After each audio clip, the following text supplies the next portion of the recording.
Good morning, students. Can I just have a show of hands whether you can hear me? Great. Actually, good afternoon, everyone. I'm going today to present just a bit of extra information on assignment 2. So it is a sort of live presentation class. I am going to share my screen. That just means that I won't be able to see if you put your hand up. I won't see if anyone is waiting in the lobby. So let me quickly add everyone to the lobby.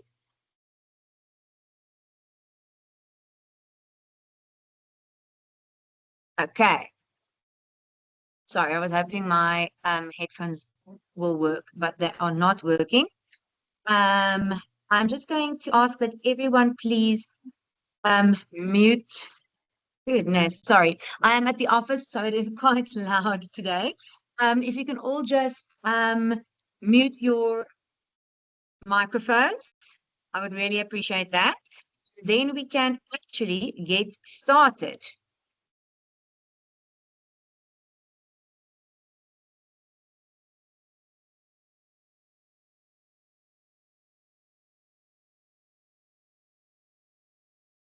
Just give me 1 second. I'm going to share it now.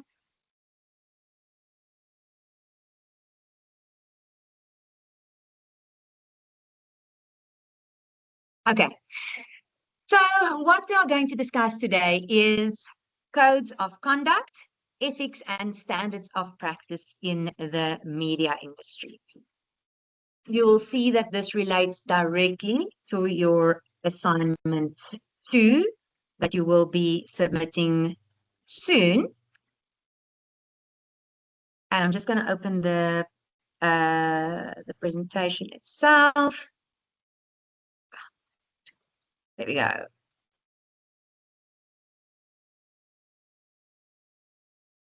Okay, so I'm going to start out by just looking again at your assignment brief. So for your assignment, you are going to be assessing the role of normative media theories in establishing mechanisms of media accountability, including media codes of conduct or codes of ethics, and the impact that such policies have on media management. Additionally, you are going to discuss the post-colonial critique of Western developed normative media theory and ethics, and state why it is important to theorize media ethics from a local African perspective. So what you will do is you will start your discussion by explaining what media ethics entails and why it is important. Then you will provide a detailed discussion of normative media ethics. You will explain the normative media theories, including the authoritarian, libertarian, social responsibility, Soviet communist development, and democratic participant theories, and then also how these theories determine media ethics. You will follow this by discussing the post-colonial critique of Western developed normative media theory and ethics, and state why it is important to theorize media ethics from a local African perspective. And you're going to ask yourself, are theories that were essentially conceptualized elsewhere valid in the African context? Then you will refer to the Code of Ethics or the Code of Conduct of the Press Council of South Africa and the Broadcasting Complaints Commission of South Africa, and explain how these codes are used to regulate the behavior of print or digital media, and that is then the PCSA, or broadcast media, the BCCSA. And this is where your case analysis comes in. You will select a recently published ruling or judgment from either the PCSA or the BCCSA in which the media was found to have transgressed the relevant code of ethics. You will discuss the ruling in terms of the relevant code of ethics and state how the code was used to hold the media accountable in terms of ethics. Your answer must be structured like an essay. So you will start with an introduction, which will be followed by your main discussion, and then you will end with a conclusion. You will have to include a full list of sources consulted, While it is not necessary to attach the relevant code of ethics or the relevant code of conduct as an appendix or an addendum to your assignment, you will include it in your list of sources consulted. We have provide you with we've given you a mark rubric for further guidance on how your assignment should be structured, and you can access that via MyUnisa. And then let's just look at this very important notice on artificial intelligence. We cannot stop students from using artificial intelligence, but we are calling upon your academic integrity and asking you to use AI responsibly and ethically. AI can assist you, but it is not supposed to replace your critical thinking.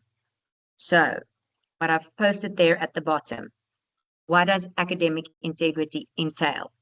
You need to be honest, you need to be transparent, you need to be responsible, you need to be respectful, and you need to be accountable. So submit original work that is your own, acknowledge all your sources and also any form of assistance like AI, understand and follow the academic guidelines, respect the ideas and work of others, and remember, you are solely responsible for your learning. So why does this particular learning unit matter? Journalism is a public trust. Ethical conduct, accountability, and professional standards are essential for credible, independent, and responsible media. So what you are covering in this particular learning unit will equip you to make ethical decisions, to uphold professional standards, to serve the public interest, to strengthen media freedom, and build trust and accountability. That is if you go out into the world and become a journalist. Remember that ethical journalism should never be optional. It is the foundation of democracy. The African Charter on Broadcasting says that the credibility of the media depends on the integrity of its people and its processes. So after finishing this assignment and working through all the content, you'll be able to explain the importance of media ethics and ethical decision making. You will be able to apply normative theories to journalism ethics. You'll be able to evaluate the role of media codes of conduct and regulatory bodies. You'll be able to analyze real case studies and rulings from the PCSA and the BCCSA, and you will be able to reflect on emerging digital ethics challenges in the media industry. So let's just quickly look at what are codes of conduct. Codes of conduct are sets of ethical guidelines that define acceptable professional behavior and promote responsible journalism. They help to protect the public's right to accurate information. They promote transparency and accountability. They build trust between media and society. They guide journalists in ethical decision-making, and they maintain the credibility and independence of the media. So take into account that there are that the key features of codes of conduct are the ethical principles. Code of conduct is based on truth, fairness, independence, and a respect for rights. Another key feature is the professional standards. And this is what defines what is acceptable behavior for journalists and media workers. A code of conduct is an accountability mechanism. It includes complaints processes and how to adjudicate these complaints. A code of conduct should be applicable to all media, so relevant to print, broadcast, online, and digital platforms. A code of conduct focuses on public interest. It serves the democracy by putting the public's interests first, and it is a living document. It will evolve with society, technology, and audience needs. But, as Bill Kovac says, a code is only as strong as the commitment to uphold it.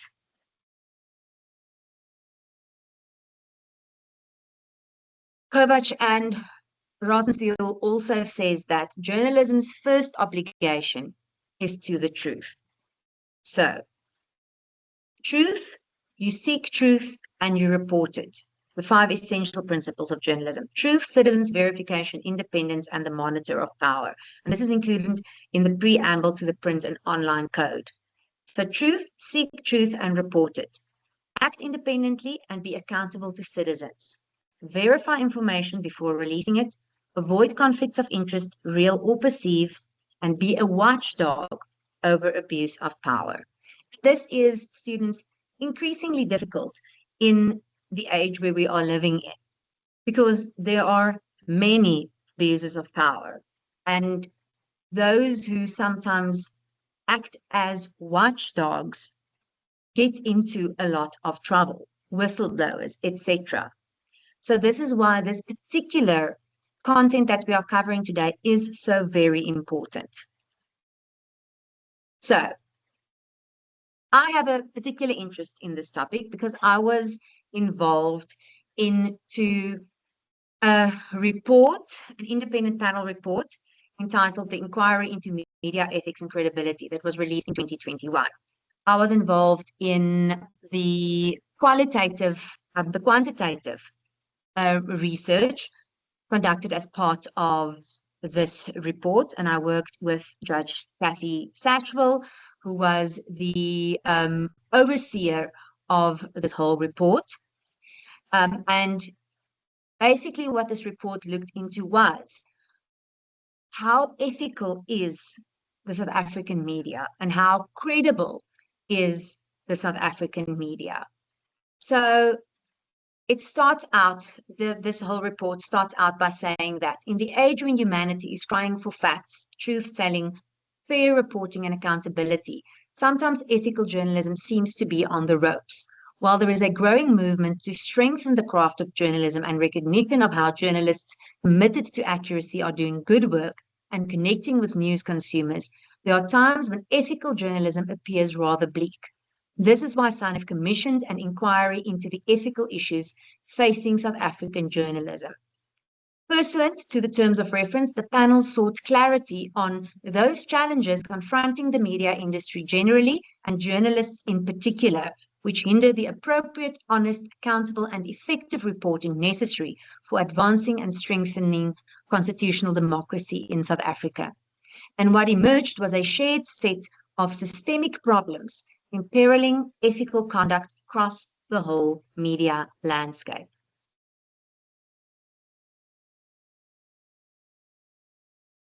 So what was interesting is, and this is a part of the report that I was quite intimately involved in, was we were looking at what are audiences complaining about. So what are the top complaints against the media? So number one was accuracy and truth, and a failure to ensure truthful reporting. There was the issue of too many stories that are being published or that are being broadcast that are simply not factually correct.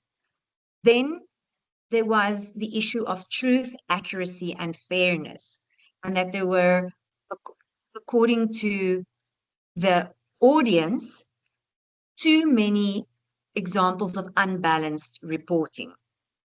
Another big complaint was the issue of right to reply, and that people were not given adequate opportunity to respond. Fourthly, top complaint had to do with the handling of protected comment, that protected comment was misused or misunderstood. And then the issue of misleading page furniture. And those are headlines and captions. For example, instances where headlines will very often not match the actual content, and that the headlines are sensationalized to draw an audience, but then it doesn't actually match what is written or what is broadcast as part of the particular story. So these complaints then reflected a public demand for ethical, accurate, and responsible journalism. So the codes of conduct are built on 4 pillars. Strong journalism is built on ethical foundations that earn public trust and protect democracy. The 4 pillars of ethical journalism is ethical principles, professional standards, accountability mechanism, and the fact that it should be living documents. So, act of honesty, fairness, accuracy, and respect for humanity. Professional standards uphold high standards of competence, diligence, and accountability. Accountability mechanisms is transparent complaints, corrections, and independent oversight. And then living documents, things like codes of conduct will evolve with society, technology, and the public's information needs. So codes of conduct are not restraints on journalistic freedom. They are safeguards for the public good. Moving then again to the complaints and what was found in that particular report. Particular constraints on effective functioning of the media was found. And so there was this sort of shared set of systemic problems that was found to be imperiling ethical conduct across the whole media landscape. So the report looked at the type of complaints, but then it also looked at the environment in which journalists are working. And they found these particular problems and why we see ethical journalism is becoming harder. The first was a revenue challenge because it is impacting on sustainability. There isn't money in newsrooms. And the less money there is, the less resources there are, which is, as you can see, the second constraint. There's reduced training. Because there is less money, there is reduced editorial oversight. Newsrooms don't necessarily have the money to pay people to commit to editorial oversight like they did in the past. We also see the pressure of speed. There is a pressure to publish first. And this is very much fueled by social media, that you need to break your story faster and faster and faster. But then it is also then against this sort of competing myth and disinformation narratives. So this is also then an added issue. We see there are certain societal pressures as well, and these include harassment and disdain and manipulation. And reporters are finding it very hard to work due to these pressures. And we also see many regulatory gaps, that there are limitations in the systems of accountability. So the scope and the powers of regulatory bodies are not necessarily as broad as it ideally should be. And remember that the integrity of journalism depends on the ability to overcome all of these interconnected challenges. So then we can look at why media power matters. Media obviously has authority in society. Media influences the news agenda. It influences culture. It influences perceptions. It influences public opinion. And that has an impact on society. So why does the media have authority? Originally, traditionally, they have a reputation for accuracy. They used to have, some media still have a lot of financial power. There is a sense that they are independent. The media has a very, very large reach. And then they're supposed to be working in defense of rights and freedoms.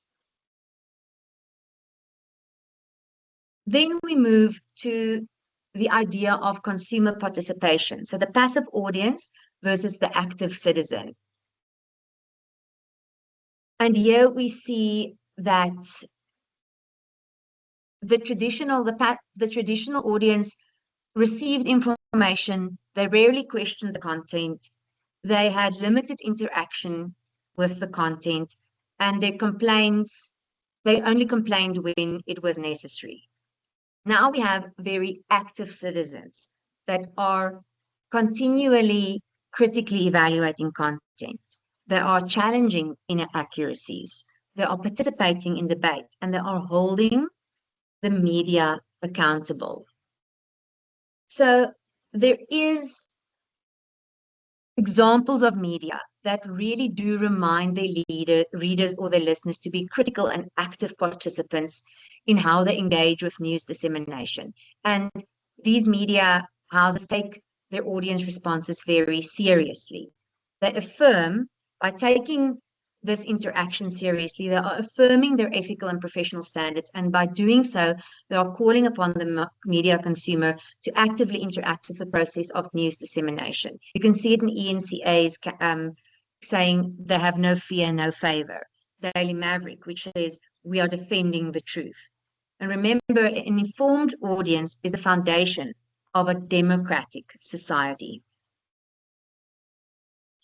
So now we can look at recommendations that were made by the panel. Everything up to now are issues that the panel picked up on, issues that they tried to address, and then they made quite a few recommendations. And this can be found in section C, which deals with ethics and with ethics and standards. The panel calls for urgent coordinated action to strengthen ethics, accountability, and public trust in the South African media. So firstly, public affirmation of ethical principles. Media organizations should publicly affirm their commitment to ethical journalism and the existing press code as the cornerstone of professional practice. Register of interest. Journalists and media leaders should disclose financial, political, and other interests that may influence or be seen to influence editorial decisions. Ethical sanctions. A transparent, independent system of ethical complaints and sanctions must be strengthened and consistently enforced.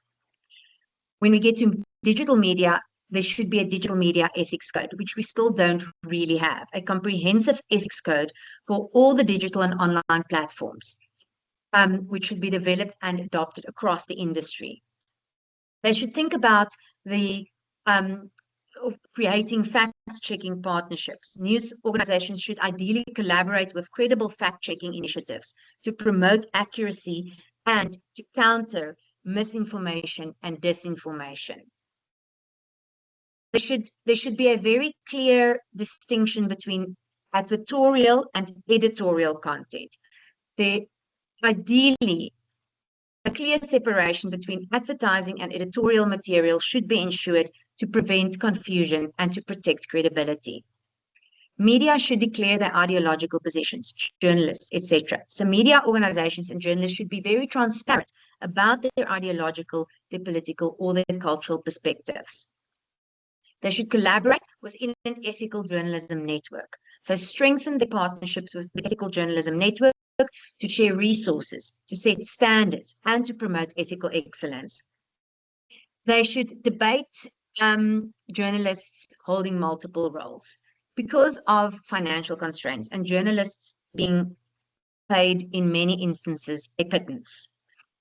There should be a very clear idea of whether a journalist can hold multiple roles. So being a journalist, say, and then doing something completely different.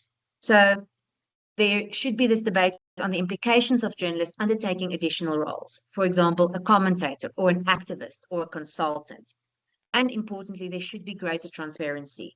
There should be that there's a need for the promotion of a proactive disclosure of ownership, funding sources, and governance structures, and potential conflicts of interest. You'll see it all has to do with accountability, with integrity.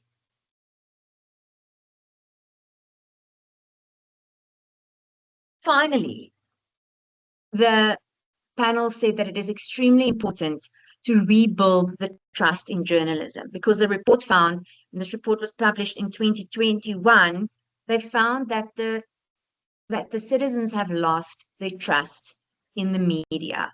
So they recommended 5 very strategic steps to restore the public trust and strengthen ethical journalism in South Africa. They say that there should be ethics awards, which recognize and celebrate excellence in journalism, excellence in ethical journalism, particularly. There should be an emphasis on continuing professional development. There should be investment in ongoing training, skills, and ethical awareness for journalists. There should be public campaigns where the media educates and engages the public about the value of ethical journalism and media literacy. There should be more research into transgressions.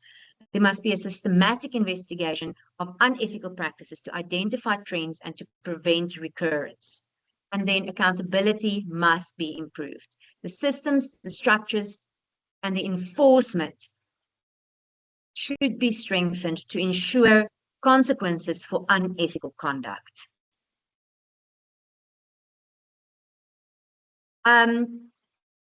So let's look then at internal accountability and how to build ethical newsrooms. Strong internal systems will ensure integrity, fairness, and public trust in everything that is published. And here we look at editorial policies, the internal ombud, and the complaints procedures. When we look at the editorial policies, clear, accessible, and consistently applied editorial policies will guide decision-making and will promote ethical journalism. When you look at the internal ombud, an independent internal ombud will review concerns, investigate complaints, and promote fairness within the newsroom. And then the complaints procedure should be transparent and accessible. And it should allow for the public and staff to raise concern and seek redress. And all of this combines into accountability. Together, these systems will create a culture of accountability, it will strengthen public trust, and it will uphold journalistic integrity. And here are some, and I'm not going to go through all of them, but I think these were some of the most important suggestions that were made by the experts. There were hundreds of experts that took part in compiling this report, and so they've given sort of their opinions on what they think is important. So Simon Pampion, media ethics professor at Rhodes University, said ethics cannot be an afterthought. It must be embedded in newsroom culture, supported by leadership, and reflected in everyday decisions. Accountability begins at home. Anthea Garman says that transparency is the foundation of trust. Media organizations must open up about their processes, their ownership, and their interests. Sunlight is the best disinfectant. John Pullman, engaged audiences are our greatest allies. The public must question, challenge, and hold the media to account. Democracy depends on active citizens. Just a few more. Julie Reed, from our department, sustainable ethics needs resources, time, and editorial independence. Ethics cannot survive in a silo of austerity. Anton Harbour says, editors must lead ethically. Tone at the top determines the culture in the newsroom and the credibility of what we publish. Mapim Shangu says, ethical practice is a daily choice. Training, mentoring, and support are essential to help journalists navigate complex pressures. So credibility is not claimed. It is earned every day and in every story. So now let's look at some practical examples. I have two examples that I'm going to look at today, and this will also give you an idea of what you must look at when you are analyzing a particular case study. So this is a very recent complaint that was run, that the Press Council dealt with. And this was John Steenhuisen of the DA laying a complaint against the Daily Maverick. So the headline in question is, the questions the DA and Steenhuisen won't answer over Deon George ministerial saga. And you can see here, I've screenshot the original article for you. It was published on 3 December 2025. The complaint was laid and then dealt with by the Deputy Press Ombudsman on the 11th of March. So this is the finding. And you will find all of this on the PCSA website. You can always click through to the article, and then what I have here on the right of the screen is exactly how the complaint looks when it is published. So you have all the relevant information there, and then the particulars. This finding is based on a written complaint on behalf of DA leader John Steenhuisen and the DA by the DA's Chief of Staff and the DA's legal representative, a written response on behalf of Daily Maverick by the Deputy Editor, and a written reply on behalf of Steenhuisen and the DA. My request, I subsequently received a copy of the questions that the Daily Maverick sent to the Department of Agriculture for comment. So the complainant submits that the article is in breach of clauses 1.1, 1.3, 1.7, 1.8, 3.3, 5.1, 10.1, 5.2, 10.2 of the press code. I'm not going to go through every single alleged breach of clause, but I'm just going to highlight the most important ones. So John Steenhuisen and the DA says, the complainant starts off by claiming that the article contains factually incorrect statements and that it uses misleading photographic material. Regarding clause 1.1, the complainants state that the article includes a photograph that is referred to as being of Steenhuisen greeting the G20 delegation from China. The DA says that the photograph is in fact of a Vietnamese delegation. 2.3, the complainants further submit that the article is in breach of clause 1.3 because it presents speculation as fact. They add that the article does not identify repeated speculative assertions as opinion. Complainants claim that wrongly identifying the delegation in the photograph demonstrates a failure to verify readily checkable information as in breach of clause 1.7, and the complainants also claim that the article is in breach of clause 1.8 by failing to seek and fairly represent comment. The Daily Maverick then responds. They say that the article was clearly labeled as an analysis, and you could see that on the screenshot of the article.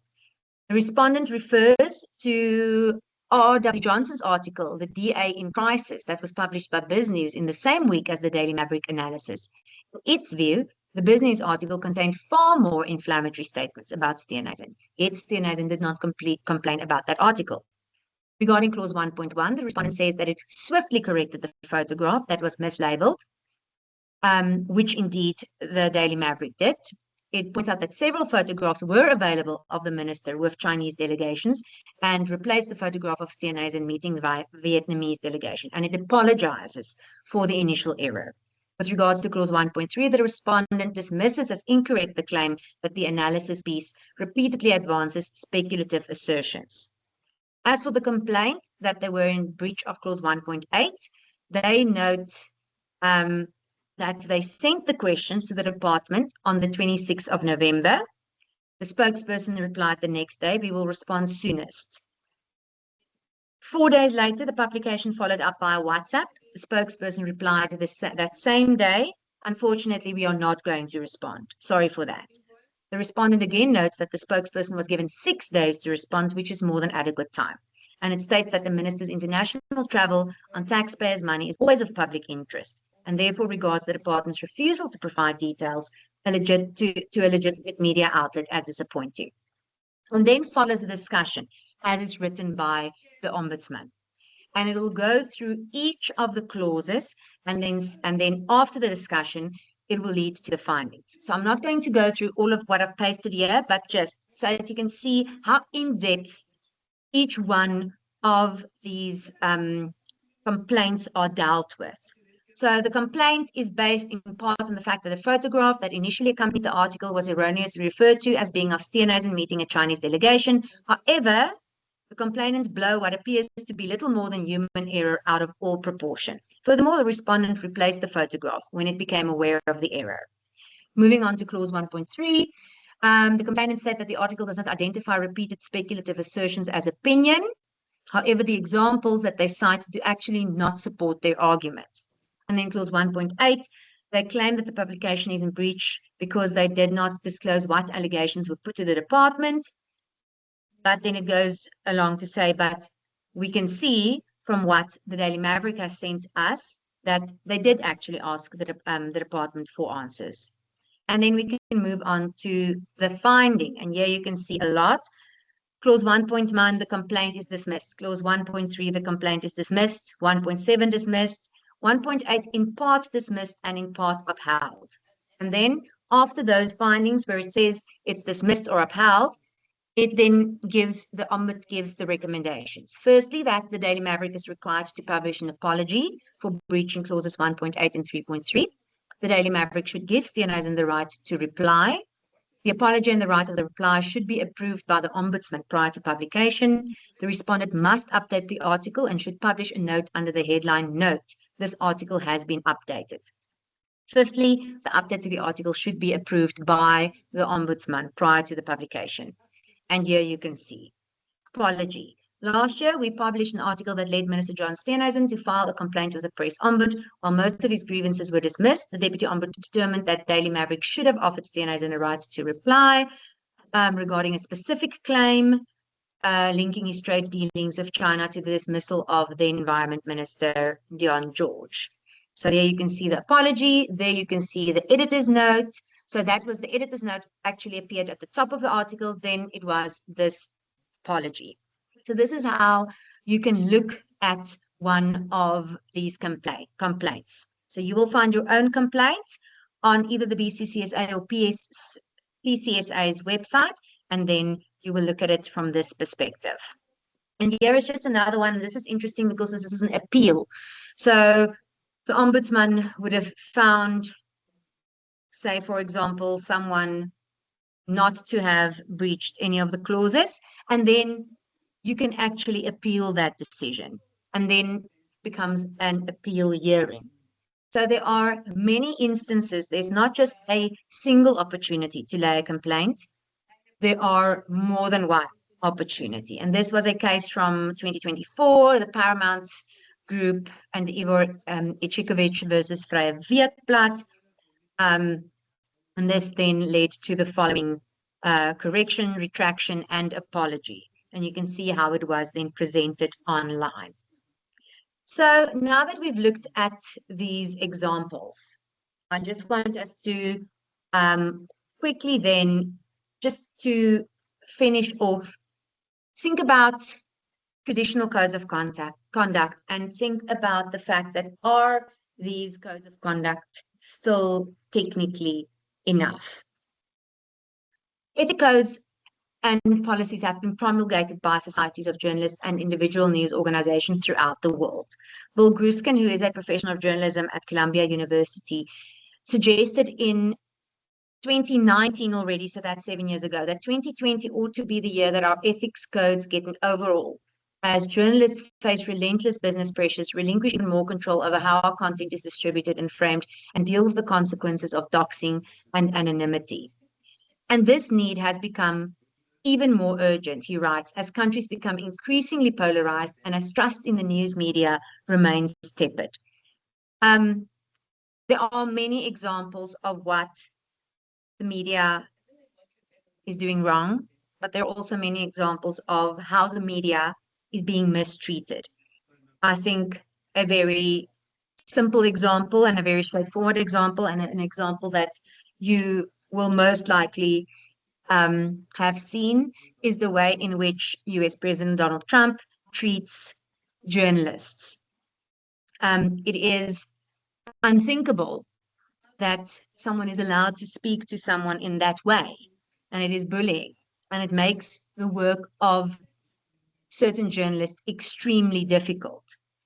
And this, I mean, this was said, Bill Gruskin said this in 2020, but there should be, in a sense, we cannot have just this sort of the traditional way of thinking about journalistic ethics and what the media should do better if we also don't think about how can the media be treated better. So obviously we know that ethics is not static, and the challenge is to keep pace with change without losing the moral compass. And it becomes necessary to ask, how do we uphold truth, fairness, and accountability in a world that never stops changing?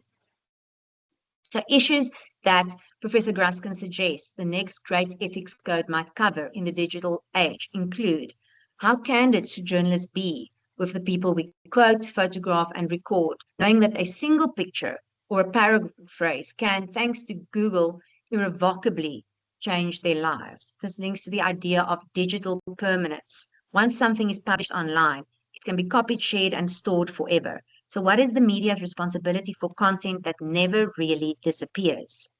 What's the responsibility of journalists to address the way others mischaracterize or mislabel their reporting? And how can that be done most effectively?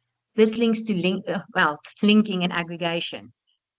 We don't always create the content we share. Linking and aggregating can amplify harm or misinformation. So when does sharing become endorsing? Where do we draw the line? When aggregating or linking to other stories, what is a journalist's responsibility? To fact check those pieces, to examine their provenance, to evaluate the credibility of the author. That links to what I've just discussed. Then how much transparency do nonprofit news organizations owe their readers, revealing not just donors' names and amounts, but the nature of any discussion or promises that precedes a gift? Digital journalism is often funded by donors, sponsors, or platforms. So why do audiences have the right to know? How transparent should the media be about who funds them and why?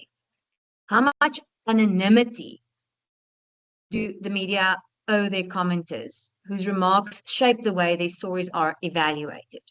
How do the media choose which stories are open to comments and which are closed? Anonymity can protect vulnerable voices, but it can also enable abuse and hate and manipulation. So, how do the media balance free expression with the duty to prevent harm? Ethical journalism in the digital age is not just about new tools, it's about new choices and their consequences. The technology is new. Our ethics must keep up. The fact-checking responsibility is also extremely important. Speed, virality, and algorithms reward the first to publish, and that means it's not always the most accurate. How far does the media's responsibility go in verifying facts in a fast-moving digital environment? Should journalists' Twitter feeds ever reflect angles or opinions that they wouldn't feel comfortable including in a story? Where is the line between engagement and endorsement?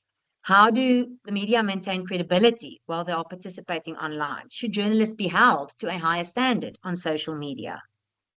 What measures should the media take, as some journalists simultaneously produce both independent news stories and sponsored content, or other pieces that are driven largely by advertisers' interests? Do the audiences care about personal opinions?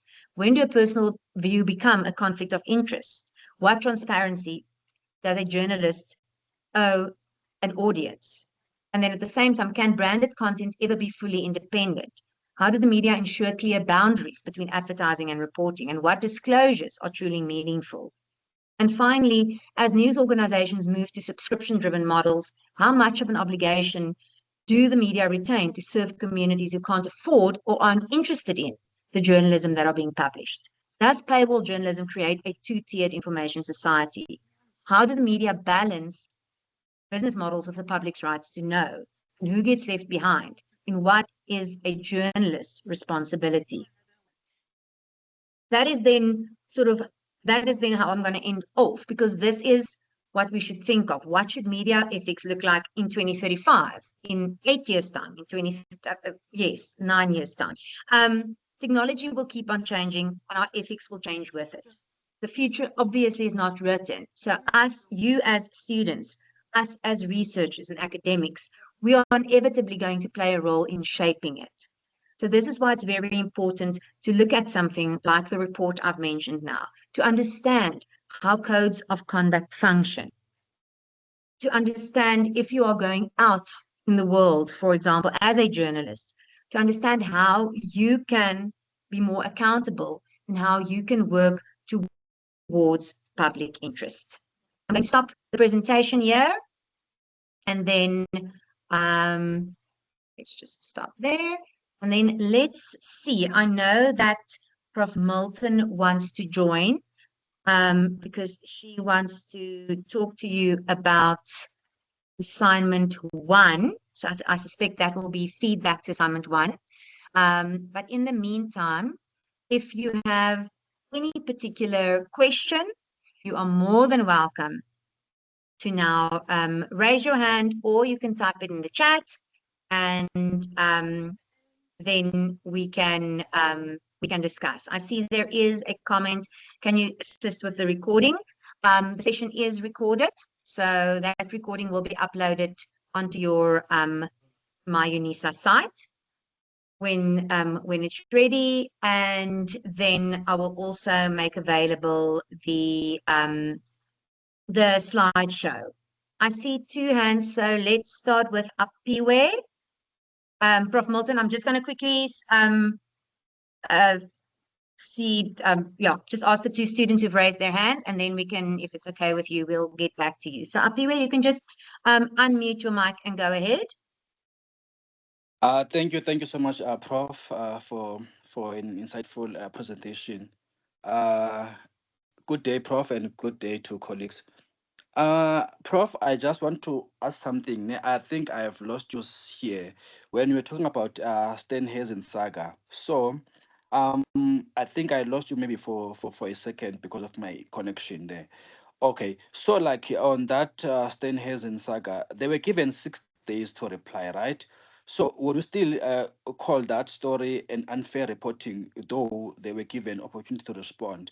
And where are the rights of media houses or journalism? Because they were given time to respond, but they didn't respond.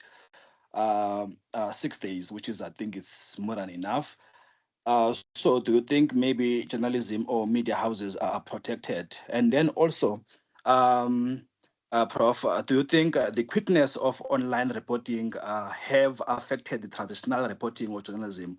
Also, do you think the traditional journalism have lost its credibility? I mean, we have seen with the social media nowadays, or digital reporting, it's quicker compared to the traditional reporting or to the traditional journalism. So do you think maybe a online journalism it's affecting or it's taking over the traditional journalism? Thank you, Prof. Okay.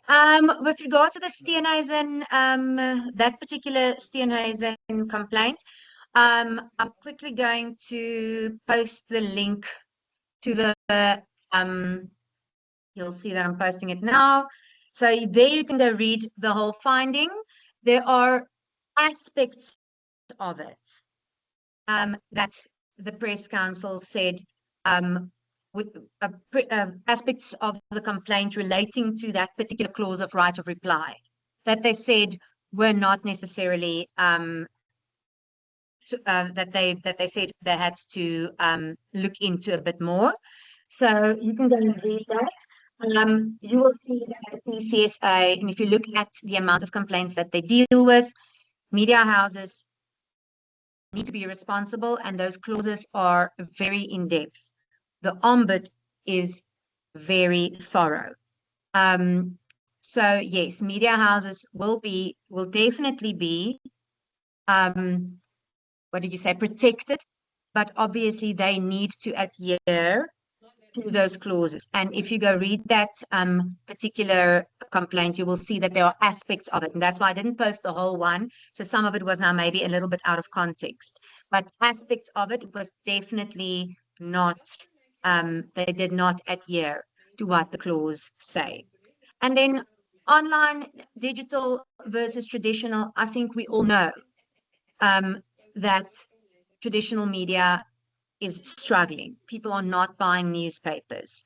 So many newspapers have gone under over the past few years.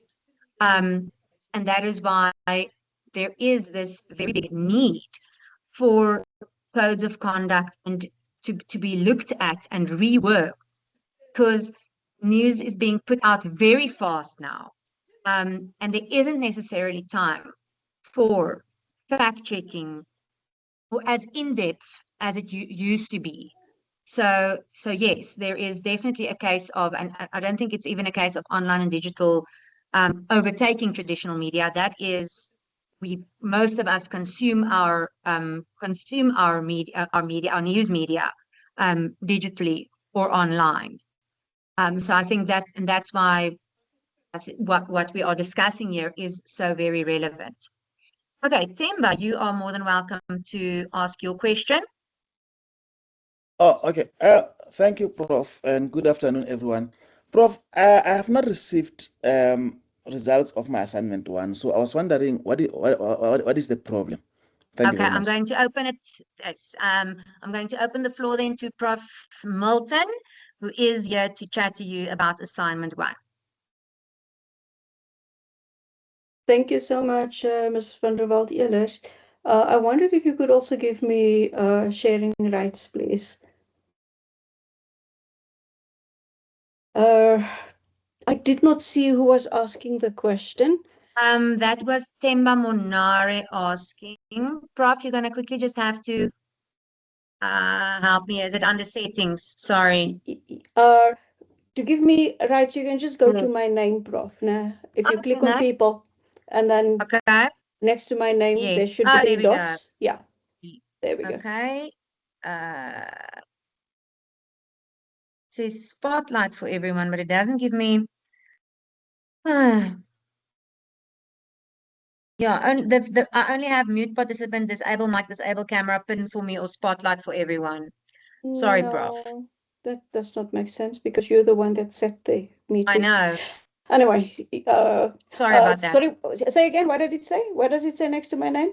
Does it It says spotlight for everyone, pin for me, disable camera, disable mic, or mute participant. Okay, so there's no one option to make a presenter. No. No, okay, it's fine. I'll just tell Sorry them. about that. Okay.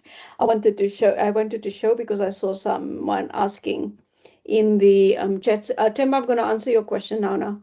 I saw somebody asking in the chats about where to find the assignments, Yes. which concerns me a little bit because it means that they have not looked at the lessons at all. Prof, I can quickly share my screen under 4803. Please. And Can then I do just that for you? Then yes, please. okay. Okay. Let's just do that. Okay. Okay. Okay, then if you could just scroll down to 2026. Yes. I have now changed the name from pre-recorded lessons to assignments and pre-recorded lessons. Then just click there on lesson 4, please. And then scroll down a little bit. I just want to quickly close this. Oh, yeah, on the side. Okay, wait. No, in the lesson itself. You can also do that. But there's the assignment, everyone. So if you click on lesson 4, there's the assignment. And then you can use the menu on, what is that now? It's my right side on the now. right-hand side, yes. Yeah, to scroll through the lesson, the accompanying lesson for the assignment.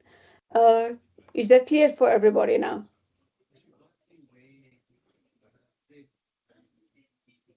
Thank you so much. And so lesson 3 was assignment 1, lesson 4 is assignment 2, lesson 3 is assignment, not lesson 3, lesson 5 is assignment 3, and then for assignment 4, that will be lesson 6. So let me talk about assignment 1 quickly. We should be releasing the results sometime this week.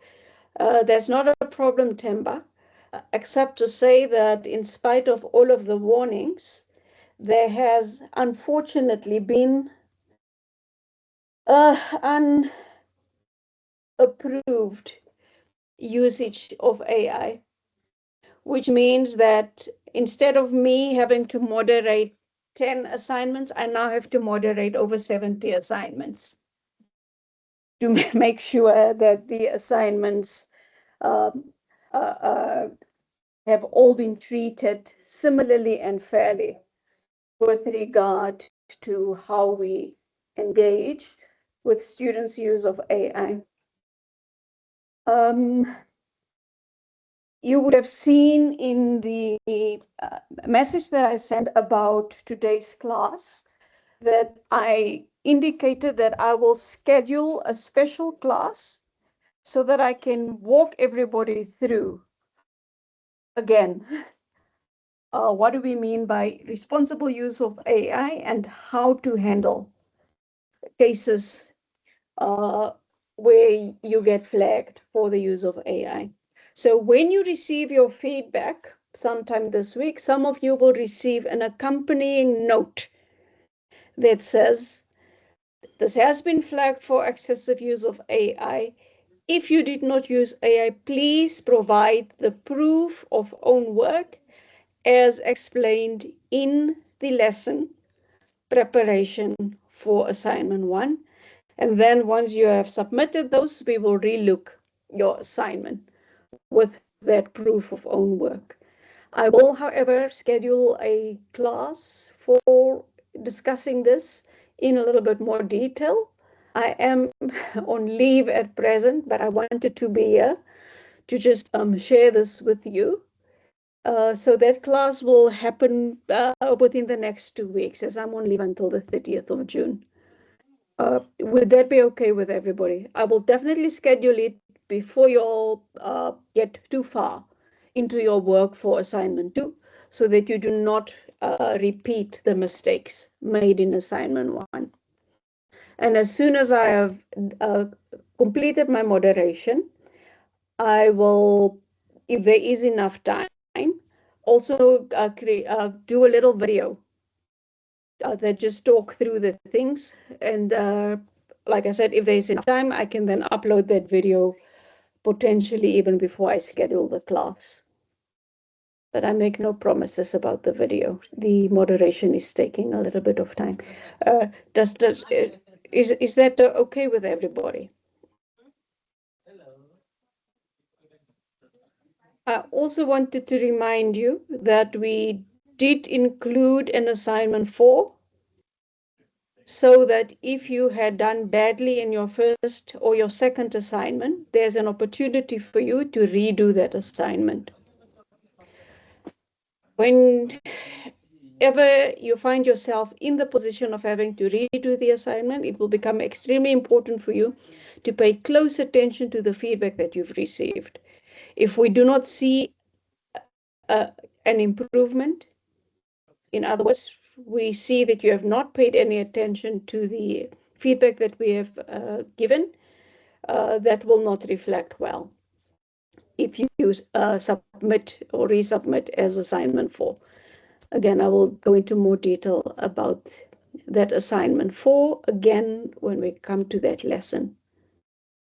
Any questions?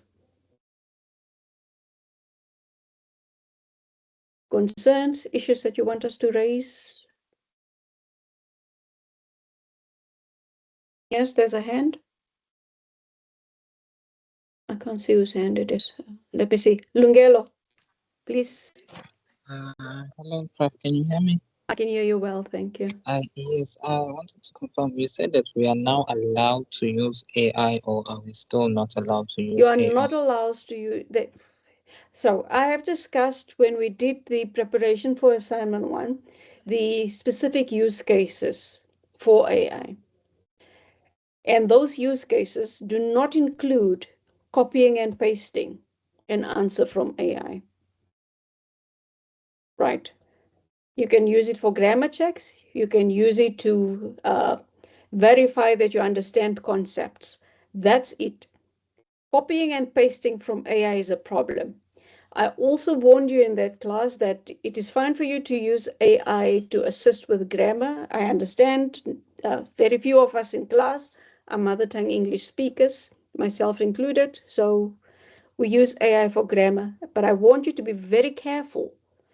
Do not use AI aggressively for your grammar, because the tools that identify AI usage cannot distinguish between work that is copied and pasted for AI and work that is used AI aggressively to grammar check. For that reason, we ask you to keep very detailed notes and drafts of your work.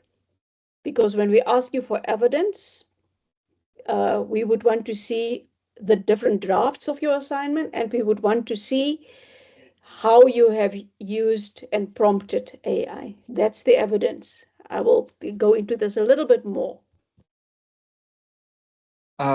So just to confirm, so if we're not using AI in a prompt type manner, but for grammar instead, for like autocorrect that Word has, would that be considered AI use, or is not? If Is you that have not used it counted? aggressively, you're going to find yourself in trouble. What do I mean by aggressive use?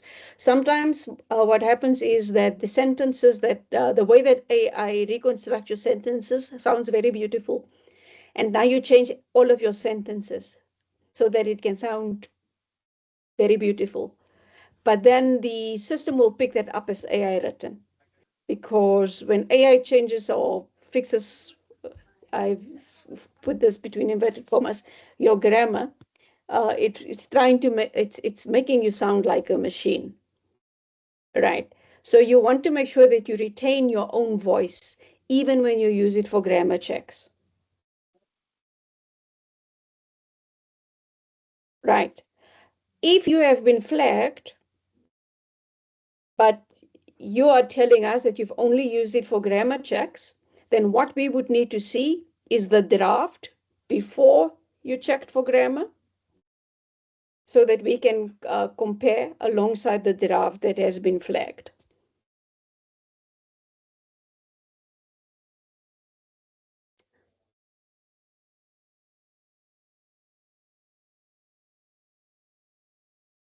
Motsepe, I understand, but you will have an opportunity to listen to the recording. And also, I just want to emphasize again, today is not the feedback class for assignment 1. There will be a dedicated feedback class for assignment 1, and that class will happen before the due date for assignment 2.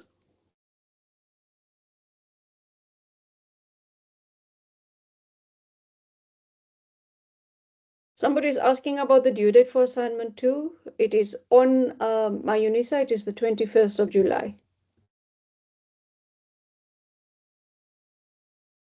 Do we have any other questions? Questions for Ms. van der Walt Eilish?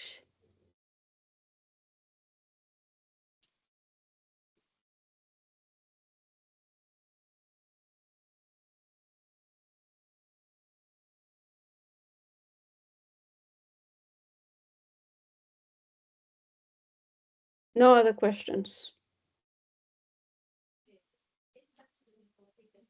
Prof, I think then we can end this session, students. You are more than welcome to send me an email if you do have any questions pertaining to today's presentation.